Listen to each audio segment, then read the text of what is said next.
Elle est où la caisse à Fabrice?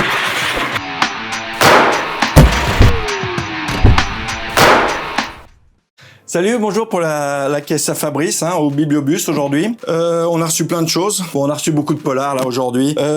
Jean-Christophe Granger, le jour des cendres. Jean-Christophe Granger, c'était l'auteur des Rivières pourpres, super polar, super auteur. Giacometti et Raven, La relique du chaos. La relique du chaos, ça fait partie d'une trilogie, Enfin, d'une trilogie, c'est pas encore fini, possiblement.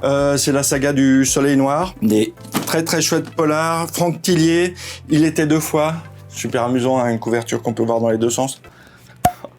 Non, sans rire, Franck Tillier, il semblerait que ça soit le meilleur des Franck Tillier. S'il y en a un à lire, ça serait celui-ci. En tout cas, d'après les critiques qu'on peut voir qui sortent actuellement, Franck Tillier, on le présente plus. Et il paraît qu'en plus, c'était lui qui avait écrit Gattaca, encore. Il avait aussi écrit Pandemia. C'est vraiment des super polars. Et il paraît que celui-ci, il faut rien dévoiler. Ça tombe bien, je l'ai pas lu.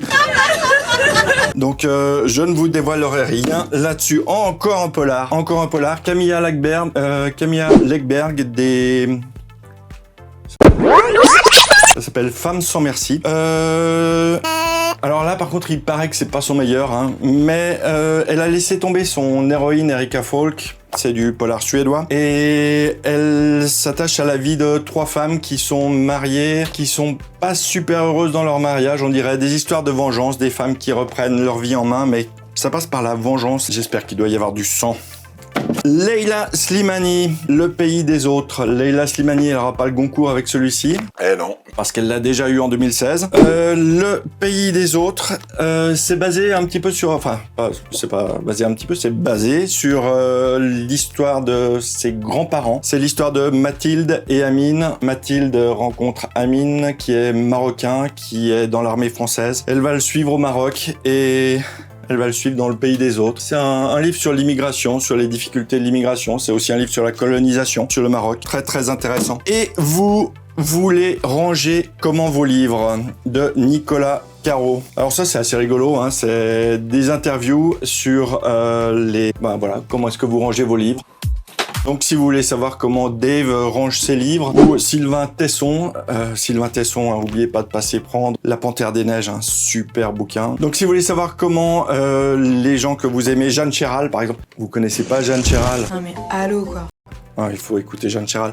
Bref, elle a fait un duo avec Benjamin Biolay. Jeanne Chéral, je vous dis pas, c'est une merveille. On revient à Nicolas Caro. Et vous rangez comment vos livres? Je vous jure, je suis tombé sur la page où Jules nous dit comment est-ce qu'il range ses livres chez lui. Voilà, vous saurez tout. Le dernier avion de Sébastien Porte, c'est un livre, le sous-titre est clair. Comment le trafic aérien détruit notre environnement. Voilà, c'est un livre qui a un point de vue, c'est un livre qui est engagé. C'est des livres que j'aime beaucoup, c'est des livres qui ont quelque chose à dire, qui sont pas consensuels, qui disent clairement les choses. C'est vrai que ces temps... ces derniers temps, on n'a plus vu beaucoup d'avions dans le ciel, mais ça risquerait bien de revenir. Donc, comment le trafic aérien détruit notre environnement, de Sébastien Porte. Voilà, pour moi c'était tout.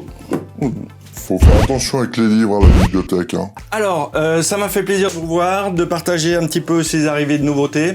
Vous mettez un petit pouce en l'air sur toutes nos chaînes. Je crois qu'il y en a sur YouTube, il y en a partout, sur Facebook aussi. Je vous embrasse. Je me réjouis de vous revoir au Bibliobus. Le Bibliobus au Grand Saconnet, c'est le mercredi après-midi. Vous passez nous voir, ça nous fera plaisir.